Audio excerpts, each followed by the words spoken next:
Class 9 থেকেই মিথিলা আর আমি একসাথে পড়াশোনা করে এসেছি। তখন থেকেই আমি মিথিলাকে অনেক পছন্দ করতাম, এখনও করি। কিন্তু ওই যে কথায় আছে না, মানুষ যতই সাহসী হোক না কেন, প্রিয় মানুষের সামনে দাঁড়ালে হাঁটু কাঁপে। আমারও একই অবস্থা ছিল।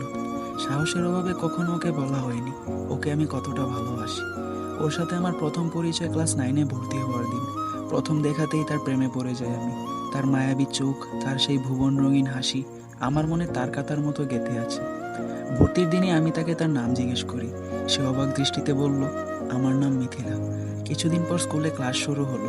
ক্লাস শুরুর প্রথম দিন থেকেই আমি মিথিলার সাথে কথা বলার চেষ্টা শুরু করি। প্রথম প্রথম কিছু অস্বচ্ছন্দ বোধ করলেও ধীরে ধীরে সে আমার সাথে কথা বলা শুরু করে। প্রতিদিন স্কুলে যাওয়া হতো শুধুমাত্র মিথিলাকে দেখার জন্য। এভাবে অনেক দিন পার হয়ে গেল। এতদিনে তাকে নিয়ে আমি অনেক জায়গায় ঘুরতে গিয়েছি একজন বন্ধু হিসেবে, কিন্তু কখনো তাকে নিজের মনের কথাটা বলা হয়নি। এবার আমাদের এসএসসি পরীক্ষা দেওয়া শেষ, রেজাল্টও চলে এসছে। মিথিলা এবং আমি দুজনেই পরীক্ষায় ভালো রেজাল্ট করেছি। দুজনেই অনেক খুশি ছিলাম। এই খুশিতে মনটা খুব করে চাইছিল তাকে বলে দিই যে আমি তোমায় ভালোবাসি মিথিলা, কিন্তু কোনো এক ভয় আমাকে এটা বলাতে আটকায়, এবং ওই দিনও বলা হয়নি কথাটা।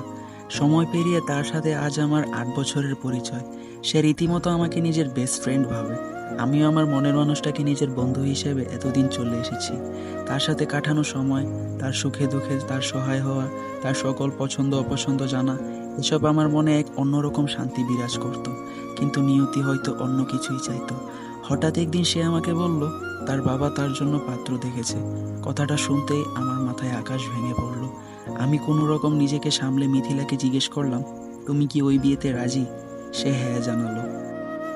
আমি আর নিজেকে আটকে রাখতে পারলাম না, তাড়াহুড়ো করে বলেই দিলাম, আমি তোমাকে ভালোবাসি মিথিলা। কথাটা শুনে মিথিলা কিছুটা আমার দিকে তাকিয়ে বলল, এই কথাটি বলতে তোমার এতদিন লেগে গেল? তার প্রশ্ন শুনে আমি অবাক হলাম। আমি তাকে বললাম, মানে? মানে হিসেবে সে আমাকে বলল, সে আগে থেকেই জানতো আমি তাকে ভালোবাসি। সে শুধু চাইতো আমি তাকে নিজ থেকে আমার মনের কথাটা বলি। তার এই কথা শুনে আমি বললাম, তাহলে এখন তো শুনলে, এখন কিছু বলো। এই কথা বলার সাথে সাথে মিথিলা আমার কথার উত্তর দিয়ে বলল, এখন আর কিছু সম্ভব না। সে বলল তার বাবার মতের বিরুদ্ধে যেতে পারবে না। আমার মনে তখন প্রচণ্ড গতিতে জ্বর হয়েছিল। আমি বুঝতে পারছিলাম না আমি কি করব। নিজেকে সামলাতে আমি মিথিলার সামনে থেকে নিজেকে সরিয়ে নিলাম, বাসায় চলে এলাম। মিথিলা আমাকে ফোন দিয়ে বলল উল্টাপাল্টা কিছু না করতে। আমিও তখন চাইনি আমার জন্য আমার প্রিয় মানুষটার বিয়ে নষ্ট হোক। তখন ওকে খুশি দেখতে চেয়ে নিজেকে অনেক কষ্টে সামলে বললাম, তুমি ভয় পেও না, আমি ঠিক আছি, বলেই ফোনটি রেখে দিলাম। নিজের জন্য অনেক মায়া হচ্ছিল, মনে হচ্ছিল আর আফসোস হচ্ছিল এই ভেবে, কেন তাকে আমি আগে বলিনি নিজের মনের কথাগুলো, কেন তাকে নিজের করে নিতে পারিনি। চিৎকার করে বলতে ইচ্ছে করছিল, অনেক বেশি ভালোবাসি তোমায় মিথিলা, তোমায় ছাড়া থাকতে পারবো না আমি। কিন্তু নিয়তির কাছে তখন আমি অসহায়। ওর বিয়ে হয়ে গেল। এই কয়েকদিন আমি ওর সামনে যাইনি, ওর সাথে কোনো যোগাযোগ রাখিনি, কারণ আমি জানতাম ওর সাথে কথা বললে বুকের ব্যথাটা আরও বাড়বে। এই ভেবে সে এখন আর অন্য কারো স্ত্রী। 8 বছরের ভালোবাসা এক নিমিষেই অন্যের হয়ে গেল। ওর স্মৃতি তখন আমায় অনেক কাঁদায়, কিন্তু তখন কিছু করার ছিল না।